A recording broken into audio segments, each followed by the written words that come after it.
Elvis walked into a car dealership alone, and the salesman told him he couldn't afford what he was looking at. He left with 7 cars. It was a Thursday evening in December of 1974, and the Madison Cadillac dealership on Elvis Presley Boulevard in Memphis was 45 minutes from closing.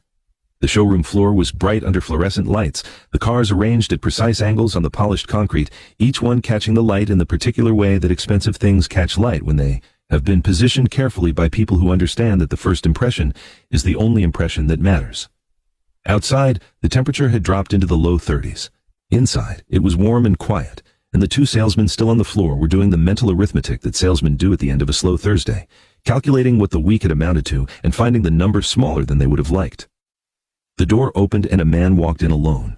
He was dressed casually, dark slacks, a shirt that was not tucked in, a jacket that was comfortable rather than impressive.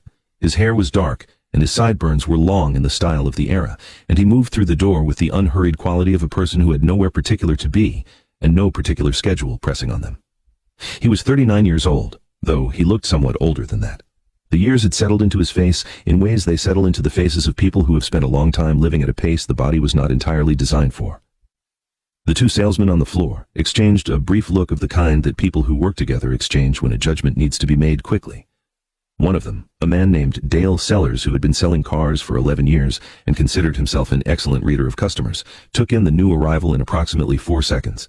Casual clothes, no companion, no appointment, walking in off the street 45 minutes before closing on a Thursday. His internal calculation ran its course and arrived at a conclusion, and he turned back to the paperwork on his desk and let the other salesman handle it. The other salesman, a younger man named Terry, who had been at the dealership for 8 months, walked over and introduced himself. Elvis said he wanted to look at what they had on the floor. Terry showed him around.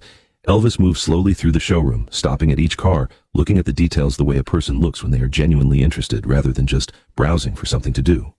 He asked specific questions about engine specifications, about particular color options, about delivery timelines. Terry answered them. The conversation was going well enough that Terry began adjusting his earlier assessment upward. Then Dale appeared.